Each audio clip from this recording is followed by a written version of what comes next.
this country of many rivers, the indigenous communities of our ancestors thrived near riverbanks, nourished by the water that flowed abundantly and by the lush vegetation that grew along its plains and riverbanks. The Halawod is one of the major river systems in Panay. It originates from the mountain ranges of the central part of the island and flows all the way to the Strait of Guimaras. From this river too was launched the marvelous and magical series of narratives of what is now known as the epic series of the Panay Bukidnon, Hinilawod, meaning tales from the mouth of the river.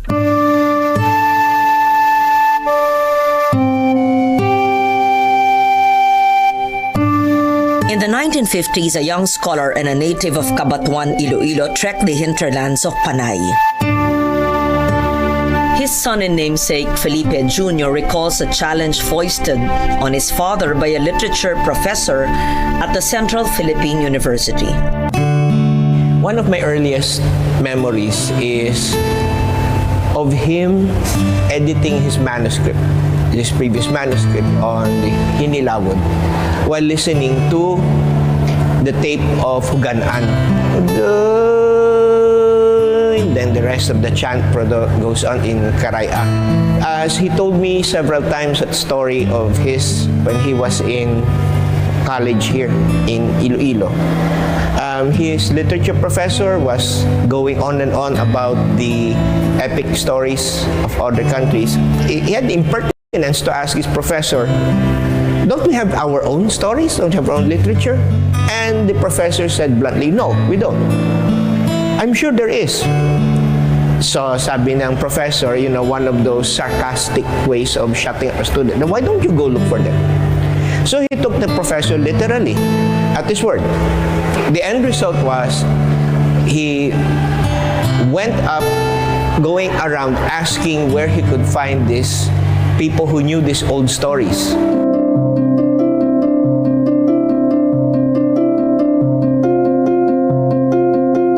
The young scholar embarked on what could be one of the highlights of his career, the recording of the stories of the river people, the Panay Bukidnon. I talked to Dr. Almos Larsen and I said, we want to go to the mountains because Hucano believes that there's a some sort of epic or long stories which we might discover. And so we went to Lambunao. That's when we discovered Ulang Udig. He was taking up notes just to convince the university authorities that we have discovered something. Lambunao, Iloilo, October 1956. The recording you're about to hear, ladies and gentlemen, is one of the many stories about our forefathers.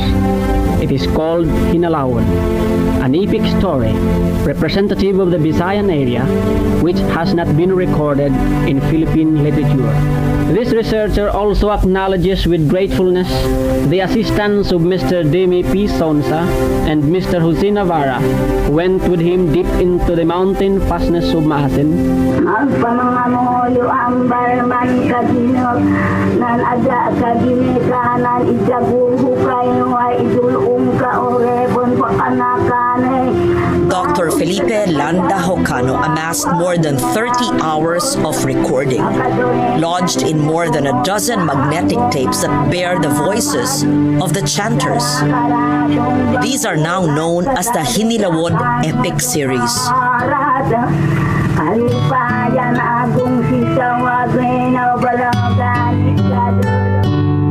Dr. Hucano deposited these magnetic tapes gathered from years of fieldwork to the library of his alma mater. No one bothered to touch it. Until in 2015, 2 years after his death, a group of folklore enthusiasts took the initiative of resurfacing the staggering volume of Dr. Felipe Jocano's fieldwork. Ang pinaka talagang memorable date as far as I'm concerned yung incident na nangyari sa Garangan and other neighboring barangays on December 30, 2020. May mga reports on 9 IP leaders who were killed and 17 other IP leaders were dinakip sila. What concerned us, kasi kami yung eventually nag-come together, is hindi masyadong aware yung art community sa lowlands. Yung mga artists hindi sila aware na may mga communities ang indigenous people upland and in the hinterlands of Panay. Kasi nag-attempt kami na mag-create ng chat group and to discuss the issue. Takot yung mga tao to get involved. So to make the story short, na-realize namin kulang ng information, kulang ng knowledge, and we took it upon ourselves na kung kulang ng knowledge, we should be able to fill in the gap. And the only way to fill in the gap is kami mismo. We will have to educate ourselves, no? Libby Limoso leads this pack of folklore enthusiasts. A visual artist by profession, he turns to his art to display his interest in the Panay Bukidnon life world. Yung paniniwala ng mga taga Central Panay, merong tatlong parang layers na major realms ang banwa or ang mundo. So una yung urugan or yung mga kalangitan or the skies. Pangalawa yung middle world or ang pagtungan. At yung pangatlo yung limawon, yung underworld. So sa urugan merong buruhisan. Sa middle world nandyan yung tao, umuwa at saka liya. And sa underworld, nandyan yung daraiton. So sa middle world, nandyan yung Madyaas, yung pinakamataas na bundok dito sa Panay Island. And so, dito naman sa mga notes, meron ako dito na mga transcriptions galing sa mga interviews or sa mga chants. So, nakita dito yung mga characters tulad sa Ginlawan. Meron ako na note dito na sila yung Sutla, Pinurunggang Pada. Hanggang sa nakabuo ako ng family tree nila. And meron din namang mga notes tungkol sa kung saan nakatago yung Leon na Bulawan or Golden Lion. And ito din sila Onsina kung paano bumababa galing sa urugan papunta sa middle world or sa pagtungan. Dito, notes ko din to na si Umadap noon ay may sakayang bulawan or may golden boat.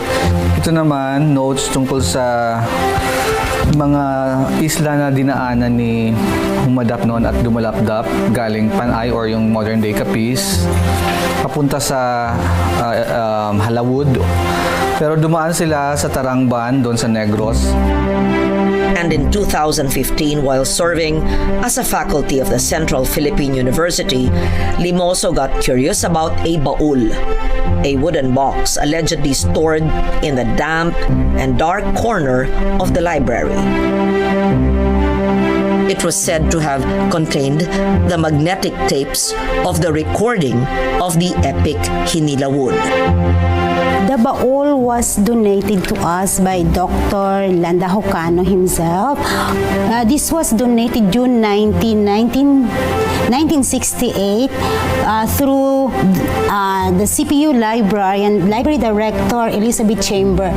According to an agreement with him, these materials is not to be used without his written permission. So we need to respect the agreement with the author that we cannot share these resources without written permissions from the author.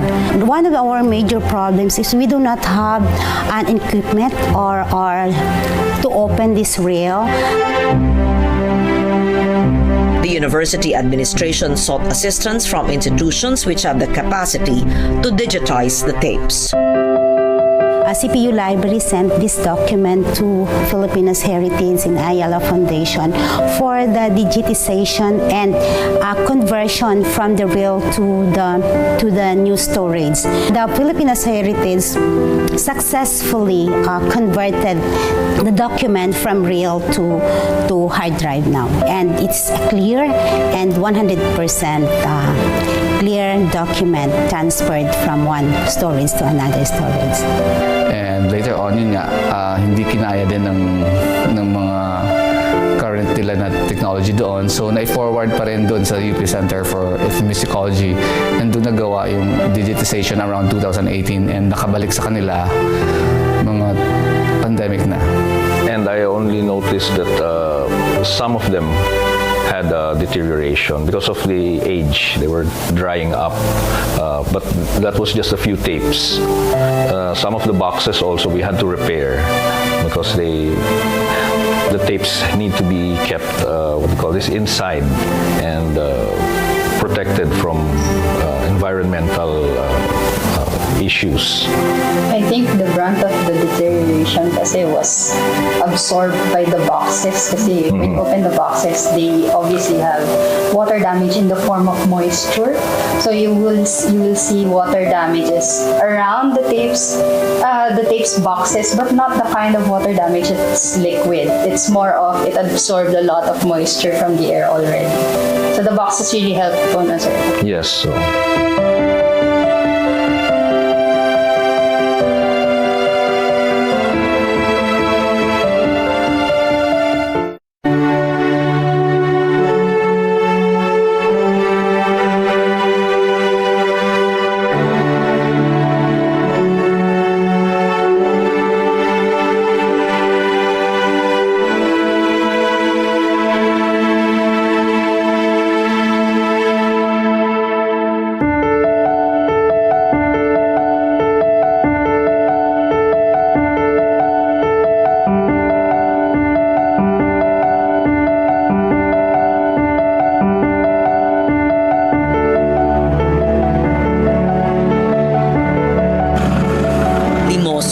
Forever curious about the identities of these chanters and their descendants, trekked to Lambunaw, Iloilo to trail the descendants of one of the chanters of the Hinila Wood.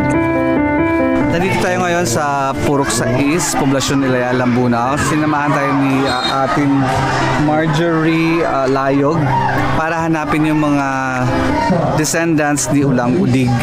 Yung unang informant ni Dr. Hukano nung naghahanap siya ng mga epiko. And si Ulang Udig yung nag-chant ng Labaw Dunggon.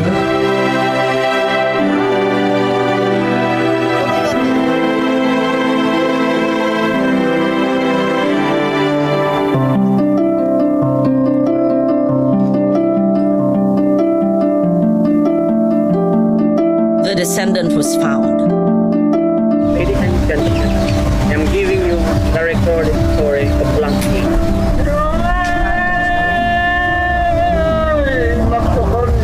Ay, kantagin na ubdig dyan.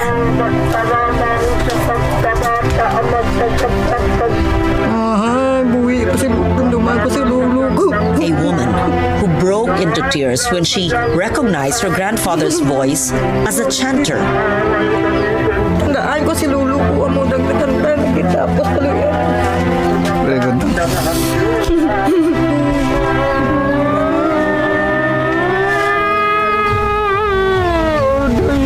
Ali untang sugid sumadanong tang surundon kang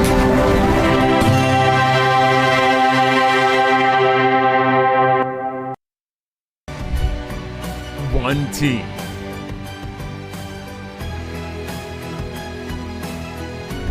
One year. At magpapatuloy pa ang paghahatid ng bawat bakbakan. Balitaan sa mundo ng palakasan. Dito lang sa Home on Sports, PTV Sports Network.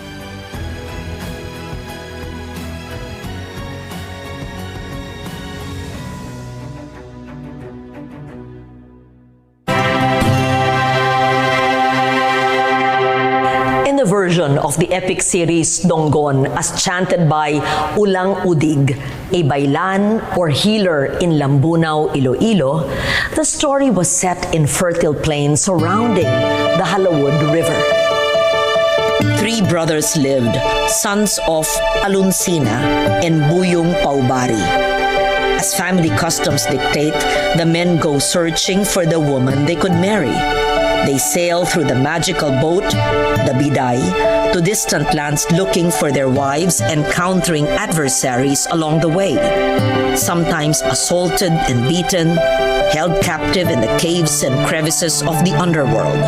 They breathed their last, only to come back to life, renewed to pursue the task assigned to them by their spirit guides. The women are strong-willed and able-bodied, gifted with pamlang, inner charms that not only attracted brave men but also protected their kith and kin from harm. Today, we engage with the Hinilawod as written literature, but before they got to the page, they were lodged in the minds and spirits of chanters and storytellers as embodied memory. Ang ginatawag nga hinalawod, sir, kay ang sa parte sa halawod, amo maraan ng pagtawag hinalawod. Pero kung parte sa Panay, sugidanan, kung makasaylo kami sa Panay, sugidanan may ginabahal namo. Kung sa saylo kami sa lawod, hinalawod mapagtawag naman. Pero isa lang dasanda kang karataan. Huwag nagalain ang karataan da. Ang pangaran lang naglain. In mano balay panaw ano balay gon minan inden malungay longay beres dorodo palahay sinagmalitong yawa sinagmaling diwata di.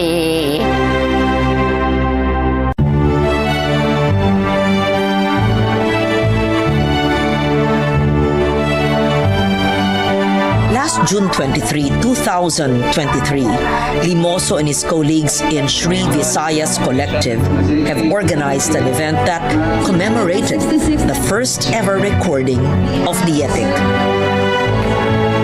It was also a chance for Felipe Jocano Jr. to connect with the descendants of the family which hosted his father, particularly the family of Claro de Cretales.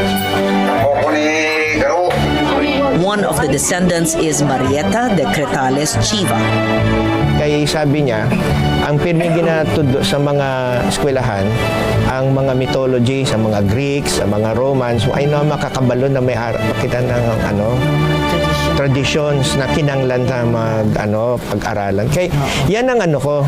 Sabi ko, gusto ko din ituloy. Kaya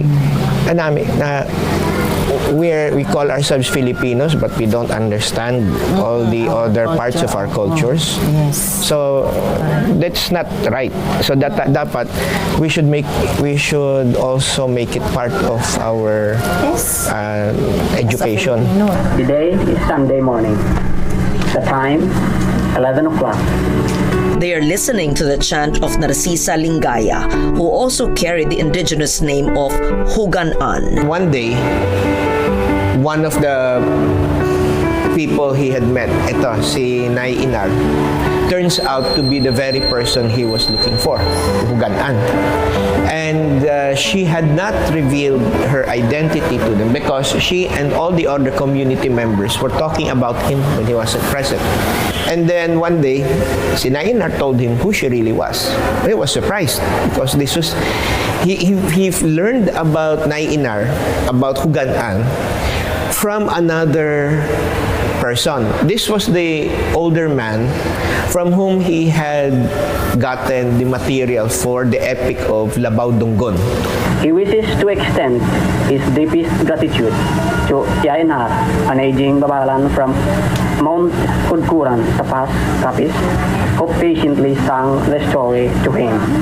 And now, ladies and gentlemen, I'm giving you Yainar. Ipamuno kurumay soged ngay balik. Sugil Ayangan dutugid saging sugdad nga de. Saging punuan panarunggan tanay tagibkad pamati tagiborak mga urihing tobo bago nga pinalak. Nagkay inarse sa palinggaya ng kampay. Ako manay say nga ade. Mang manay sayon si Inmanoy punoon sinupay. Adilanan kay boyong umadap sihon. Anak sakin at sinapod sa kuryaw si Balibandong at malangkang. Somewhere along his journey to Tapas Capiz, Felipe Jocano Jr. also met for the first time Rosalia Caruna, the only living descendant of Hugan-an.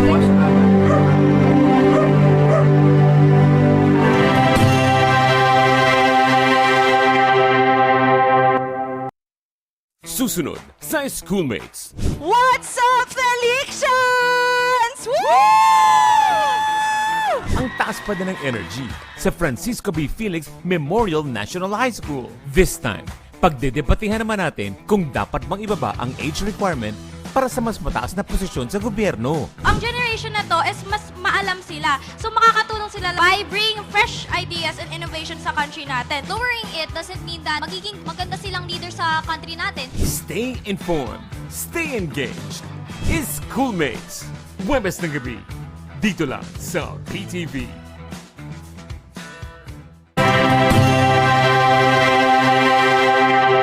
In the pursuit of his art, Libby finds inspiration from the epic and its characters and the adventures of these epic heroes.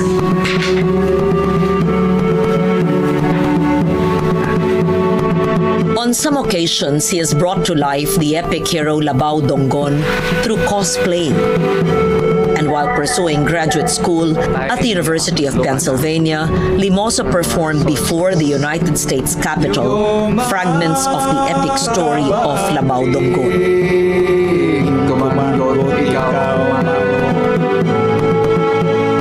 The Hinilawod emerged and thrived in the river systems of Panay. Today, the river is populated by migrants and hardly anyone knows that in these riverbanks resonated the magical stories of the epic Hinilawod.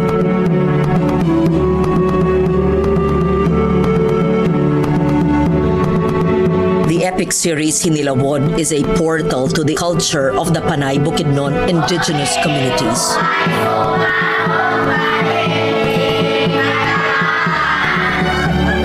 History, after all, is not a history of big events, movements, or personalities, but a history of common, day-to-day life where men and women toil, triumph after defeats, engage with nature and environment, and establish human connections. And Dr. F. Landa Jocano's work is also a monumental contribution to the continuous writing of this history. Umadap nun ginasalod kapinggan dinagyo paninambiang bolawan hogewan matdugo undang away mata.